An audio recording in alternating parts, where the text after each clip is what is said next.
Assalamualaikum warahmatullahi wabarakatuh.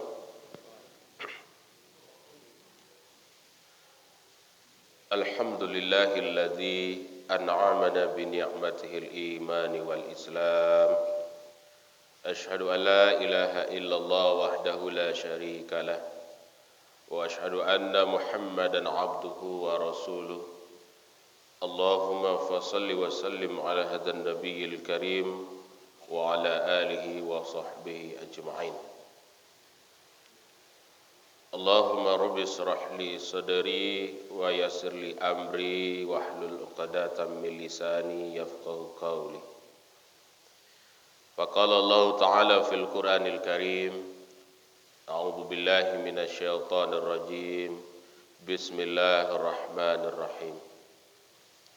Ya ayyuhalladzina amanu tubu ilallahi taubatan nasuha. Asa rabbukum an yukaffiru ankum sayyi'atikum wa yadkhilakum jannatin tajri min tahtihal anhar.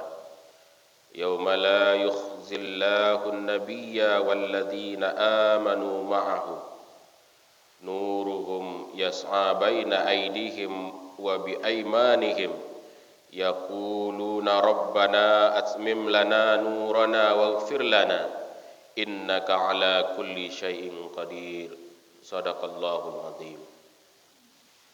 Berlindung kita kepada Allah Subhanahu wa taala dari godaan setan yang dikutuk dengan menyebut nama Allah yang Maha Pengasih lagi Maha Penyayang. Wahai orang-orang beriman, bertobatlah kepada Allah dengan tobat yang semurni-murninya. Mudah-mudahan Tuhan kamu akan menghapus kesalahan-kesalahanmu dan memasukkan kamu ke dalam surga-surga yang mengalir di bawahnya sungai-sungai.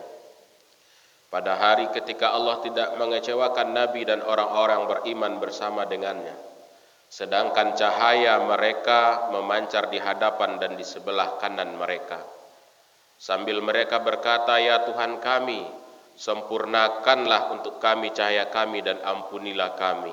Sungguh Engkau Maha Kuasa atas segala sesuatu. Maha benar Allah dengan segala firman.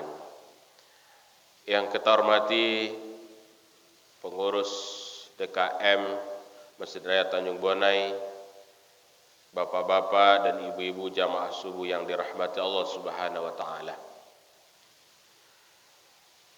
Tiada rasa dan kata yang pantas kita haturkan selain rasa puji dan syukur kehadirat Allah Subhanahu wa taala. Allah yang masih melimpahkan pada kita nikmat iman dan Islam terpatri di dalam kalbu kita masing-masing. Yang mana nikmat ini tidak diberikan oleh Allah Subhanahu wa taala kepada semua orang, tapi Allah memberikan nikmat ini untuk orang-orang yang Allah Subhanahu wa taala kehendaki.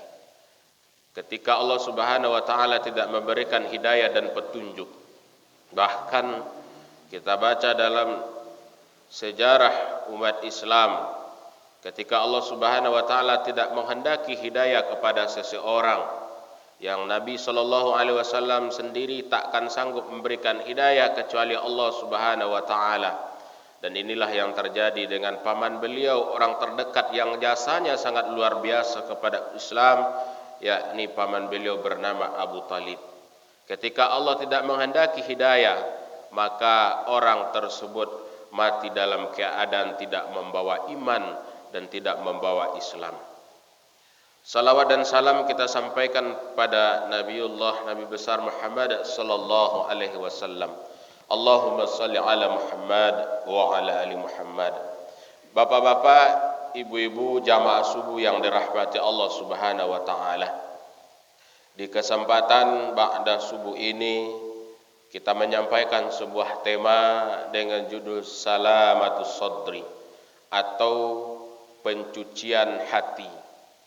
Bapak-bapak dan ibu-ibu jamaah subuh yang dirahmati Allah Subhanahu wa taala, sebagaimana yang disampaikan oleh Nabi sallallahu alaihi wasallam, ala wa inna fil jasadi mudghah, ketahuilah bahwa di dalam jasad seorang itu ada segumpal daging. Idza soluhat soluhal jasadu kullu. Apabila baik yang segumpal daging itu, maka baiklah anggota tubuh yang lain. Tapi sebaliknya, wa idza fasadat fasadal jasadu kullu. Tapi kalau buruk, kalau jelek, kalau hitam, yang segumpal itu, maka buruklah dari anggota tubuh yang lain. Rusaklah dari anggota tubuh yang lain. Ala wahiyya qalbu. Itulah yang dikatakan hati, kata Nabi sallallahu alaihi wasallam. Itulah yang disebut dengan qalbu. Artinya apa? Bahwa dari seluruh anggota tubuh kita, sentralnya atau pusatnya pengendalinya itu adalah di qalbu. Nah, maka karena dia pusatnya, maka itu harus selalu dan selalu kita bersihkan.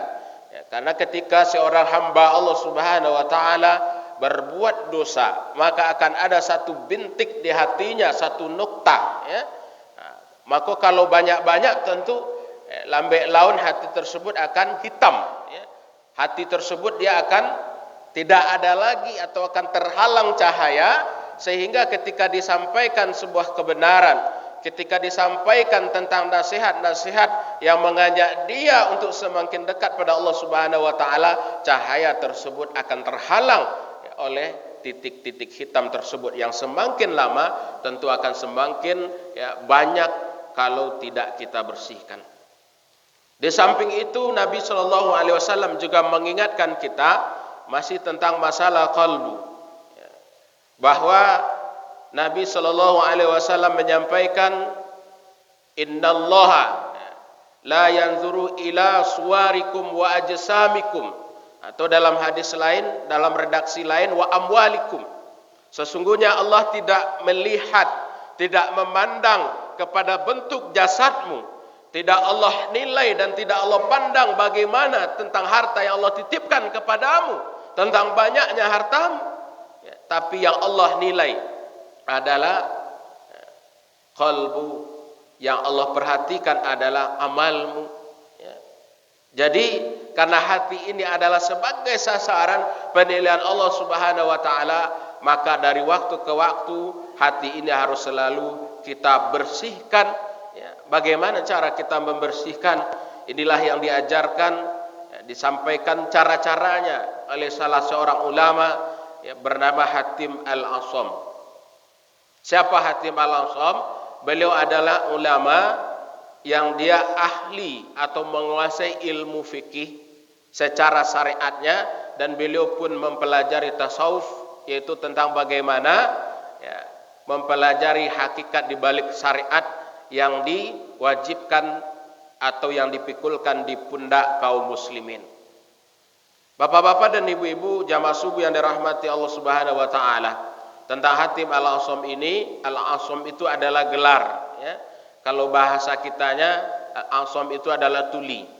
Kenapa digelari dengan Asam yang tuli, Atau kalau bahasa awaknya pokak. Kenapa beliau digelari Al-Asam? Karena ada peristiwa atau kejadian yang dialami oleh Hatim ini. Ada seorang ibu-ibu yang punya hajat kepada beliau.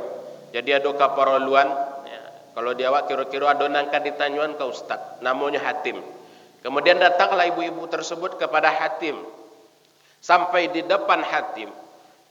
Ketika sudah di depan Hatim, ada sebuah kejadian yang membuat ibu-ibu tersebut malu. Inyo pulonan punya hajat, tapi beliau pula yang bikin ulah. Apa yang dilakukannya? Mohon maaf, tidak sengaja di depan ustaz tersebut atau di depan ulama ahli ibadah tersebut, buang angin. Awak pulonan kan batanyo, kemudian awak pulonan tapacak kantui. Tentu ibu-ibu, kalau kita ada perluan bentuk itu, kira-kira nanti jadi, pasti sangat malu. Tapi bagaimana akhlaknya seorang Hatim, seorang ahli ibadah, ada di karajuannya, beliau meminta kepada ibu-ibu tadi ketika berbicara, yang sebelumnya dia sudah malu dan merah, merah padam mukanya karena malu kepada yang tempat dia akan bertanya. Kemudian apa yang dilakukan Hatim ketika ibu itu mengecek, angkat suaramu. Jadi seakan-akan hatim itu tidak menengan. Dan disabui oleh ibu tadi. Dan itu dilakukan berulang-ulang. Angkat suaramu, tinggikan suaramu. Sehingga karena sering hatim itu melakukan yang demikian, akhirnya ibu-ibu tadi berkesimpulan dalam hati. Dia ambil kesimpulan, berarti ya hatim ko masalah pendengarannya. Nah, akhirnya apa? Ibu-ibu tadi yang tadinya begitu sudah sangat malu, kemudian ya, dia pulang dalam keadaan tersenyum.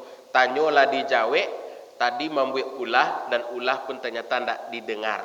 Artinya buang angin tadi tidak kedengaran oleh hatim. Akhirnya dia pulang dengan wajah tersenyum merasa menang. Akhirnya apa? Ternyata yang dilakukan hatim tersebut agar ibu tadi tidak malu, ya, agar ibu tadi tidak merasa canggung di depan hatim yang dia punya keperluan ibu-ibu itu sendiri terhadap hatim, dan dia melakukan itu ya, bukan sehari dua hari.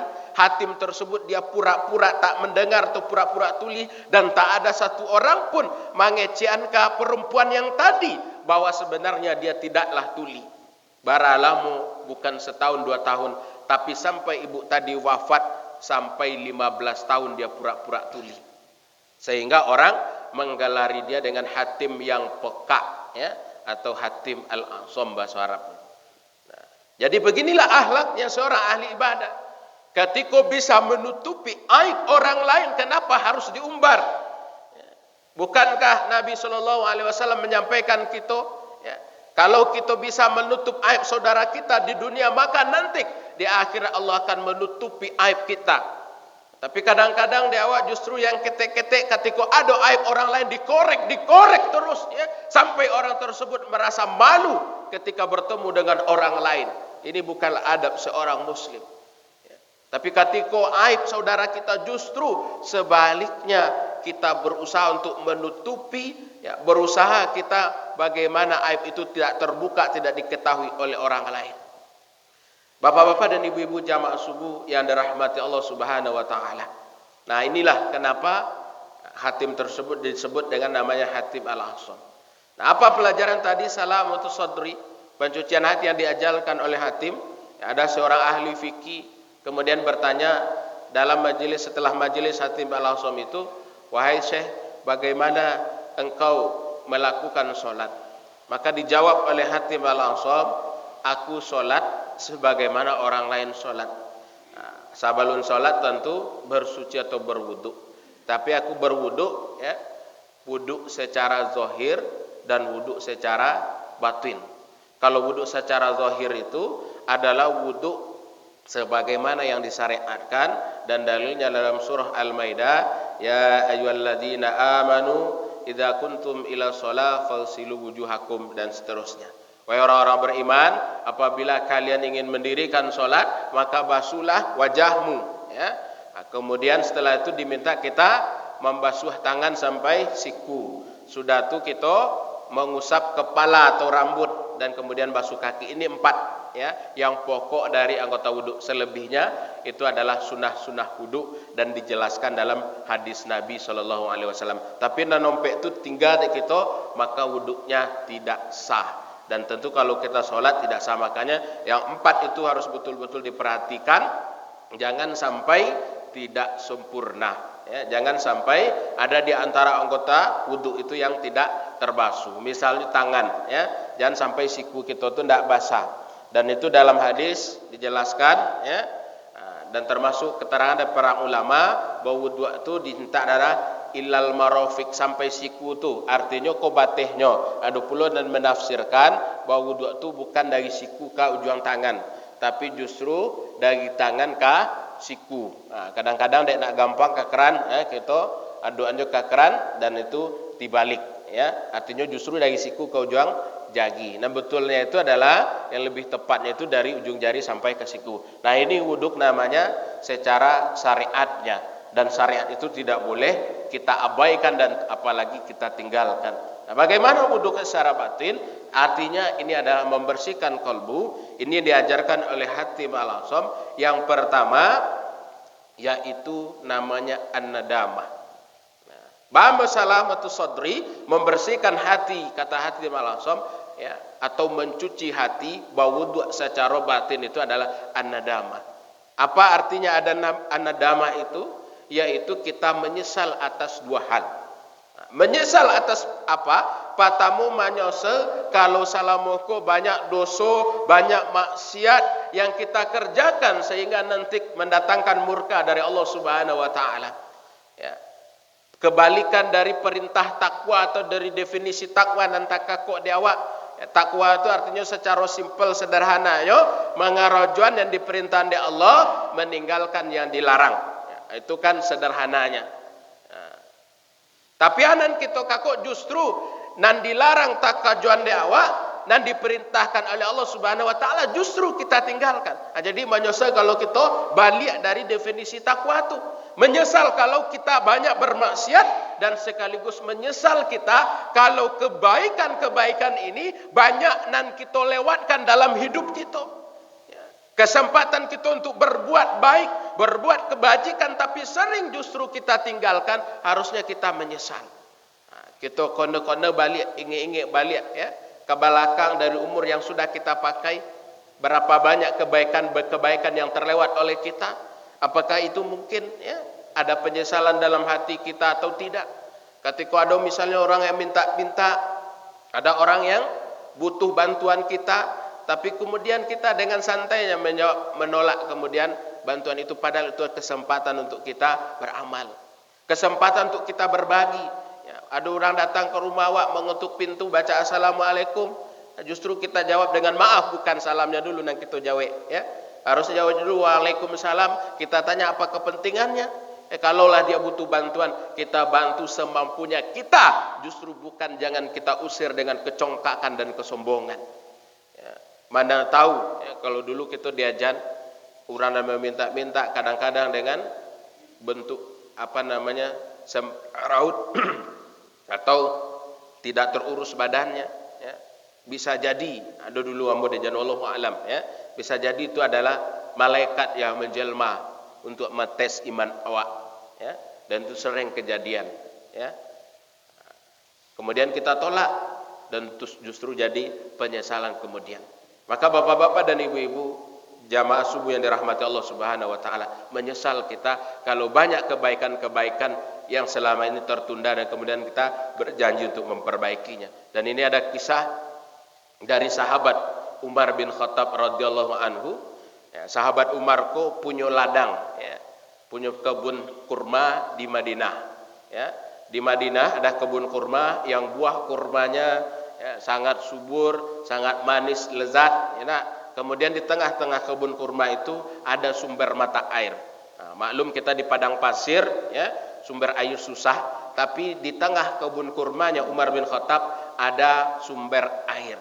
Nah, kemudian apa yang dilakukan Umar? Ya, inyo di siang acok bakalilang-kalilang mematari kebun kurmanya. Nah, sehingga ketika suatu hari Umar bin Khattab pulang dari kebunnya, kemudian berpapasan dengan rombongan sahabat. Kemudian bertanya Umar bin Khattab, sahabat, dari mana kalian? Ya, pulang dari mana? Maka dijawab oleh sahabat, ya, kami pulang asyar berjamaah. Artinya pulang sholat asar berjamaah. Maka apa kata Umar bin Khattab? Dijawab langsung, inna lillahi wa inna ilaihi rajiun.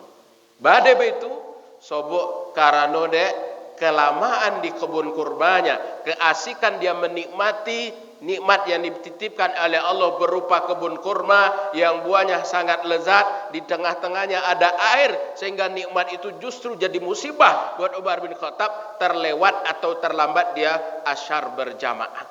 Kemudian diucapkan kalimat inna lillahi wa inna ilaihi rajiun. Wahai sahabat, saksikanlah di hadapan kalian iko bersaksi bahwa karena dek tinggal asyar berjamaah, tak lambe ambo solat asyar berjamaah, maka saksikanlah kebun kurma ini aku wakafkan kepada fakir miskin. Allahu Akbar. Jadi dek gara-gara cuman tak lambe asyar berjamaah, kebun kurmanya diwakafkan kepada fakir miskin. Artinya apa?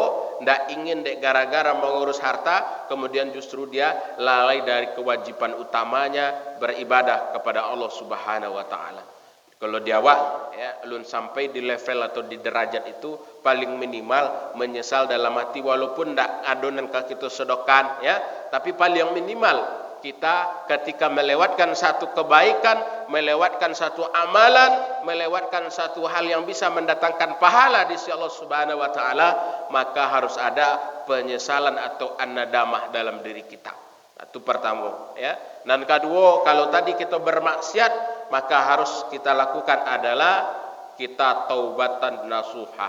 Nah, inilah yang kita bacakan dalam surah At-Tahrim ayat 8 tadi, ya ayyuhalladzina amanu tubu ilallah taubatan nasuha.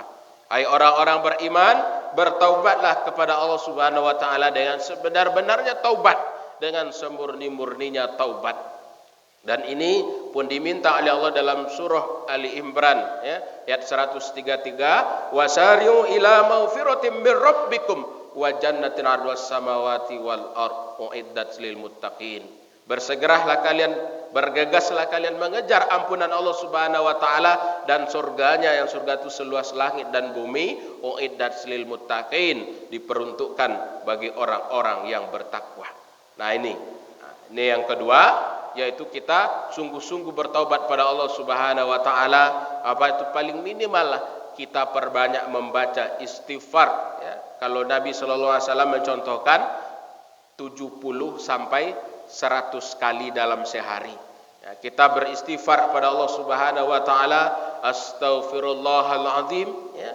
Kita baca hari-hari kita, kalau dapat di kita ya, punya target dalam hari-hari kita tuh baca istighfar tuh betul-betul menjadi kebiasaan kita, menjadi hobi kita. Kenapa demikian? Sebab salah satu hadis yang pernah kita baca bahwa ya, orang nanti akan senang dan bahagia ketika diberikan catatan amalnya, dia akan tersenyum kalau di dalamnya penuh dengan istighfar kepada Allah Subhanahu wa taala. Karena banyak keutamaan dari istighfar ya, dari taubat pada Allah Subhanahu wa taala, dosa-dosa kecil kita akan bergugur, akan dihapuskan oleh Allah Subhanahu wa taala. Tapi kalau kita punya dosa yang gadang, tentu adalah taubat. Setelah itu kita berjanji untuk tidak mengulangi. Taubat itu bukan sekali, tapi harus berulang-ulang, harus setiap waktu, harus setiap hari. Karena kita tidak pernah merasa bosan berdosa, karena dosa itu sering terulang, maka taubat pun harus berulang-ulang, harus dilakukan sampai maut menjemput kita. Maka harapannya nanti kita kembali pada Allah Subhanahu wa taala, taubat kita diterima oleh Allah Subhanahu wa taala, dan tentu seperti sering kita sampaikan ya, karena kita tidak punya jaminan apakah taubat itu diterima, makanya harus sering-sering. Kalau para nabi dan rasul, mereka taubat lewat wahyu, langsung ada kabar bahwa taubat itu diterima. Tapi bagi kita umat Nabi Muhammad sallallahu alaihi wasallam, manusia biasa kita, tidak ada jaminan taubat, tapi paling indikatornya, tanda-tandanya yang diajarkan oleh Nabi, kemudian para ulama menjelaskannya kepada kita. Di antaranya kalau taubat kita itu diterima, maka kemudian kita akan termotivasi untuk lebih meningkatkan ibadah kepada Allah Subhanahu wa taala. Itu yang kedua. Kemudian yang ketiga ya, kata Hatib Al-Asam ya, yang kita lakukan dalam rangka salamatus sadri, membersihkan hati, yaitu tarku hubud dunya. Kita meninggalkan kecintaan kepada dunia yang berlebihan.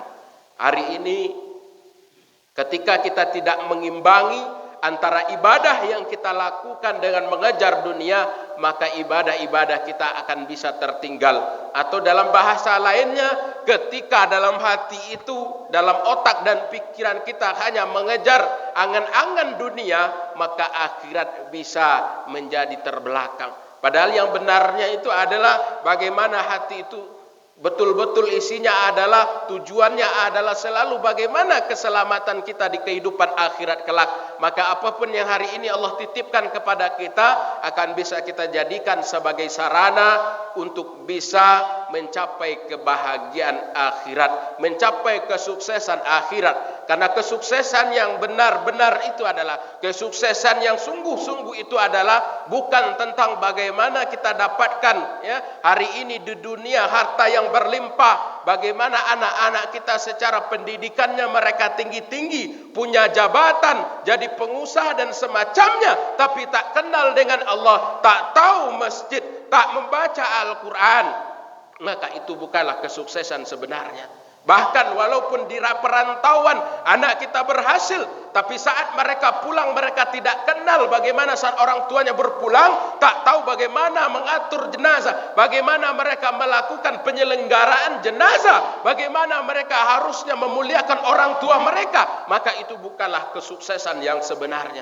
Walaupun pitihnya banyak, walaupun jabatannya mentereng, walaupun rumahnya mewah, walaupun anak-anaknya sekolahnya tinggi, tapi itu bukan ukuran keberhasilan. Tapi bagaimana ukuran keberhasilan? Ukuran keberhasilan ketika mereka bisa berbakti pada orang tuanya saat hidup, merawat orang tuanya dengan baik, kemudian ketika orang tuanya berpulang pada Allah Subhanahu wa taala, orang tuanya diselenggarakan jenazah, bahkan dia jadi imam solat saat jenazah, orang tuanya terbujur kaku di depan saat disolatkan oleh orang.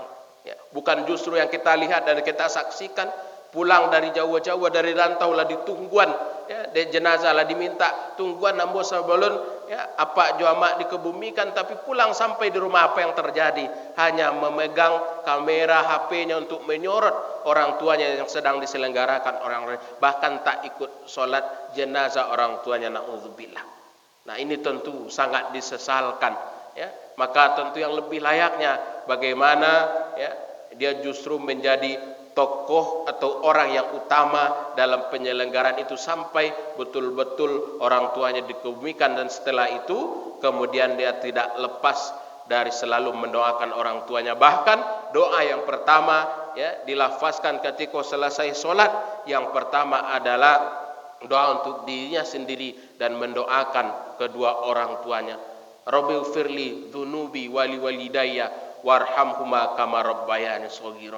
Inilah doa yang pertama sebelum doa-doa yang lain, sebelum meminta yang lain, sebelum memohon yang lain pada Allah. Doa inilah yang mestinya harus diucapkan kepada Allah Subhanahu wa taala ba'da atau setelah dia melaksanakan salat. 3 poin ini yang dulu kita sampaikan di kesempatan subuh ini, ya. Salamatu sadri, mencuci hati, karena hati adalah pusat sentral sumbernya anggota tubuh kita. Kata Nabi SAW tadi di awal kita sampaikan, kalau hati itu barasia, maka yang lainnya akan tercermin dalam tingkah laku dalam hari-hari kita. Bahkan itu nampak dari wajahnya orang-orang yang hatinya bersih, ya, ndak kuswi sepanjang lagi, ada nur, ya, karena pancaran cahaya di kalbunya, maka terpancar pula di wajahnya orang yang tawadu, orang yang mukanya sejuk ketika dipandang. Bahkan ketika kita lihat ulama yang soleh-soleh, ulama yang betul-betul alim, yang takut pada Allah Subhanahu wa taala, belum kita mendengarkan nasihatnya, baru kita menatap wajahnya, bisa beruraian air mata karena melihat kesaduan wajahnya orang-orang yang dikasih dan disayang oleh Allah Subhanahu wa taala. Kuncinya adalah hatinya bersih, hatinya bersahaya, maka terpancar dari wajahnya. Kata-katanya akan penuh dengan hikmah dan bijaksana, penuh dengan kata-kata kelembutan, tidak ada hardik, tidak ada caci makian,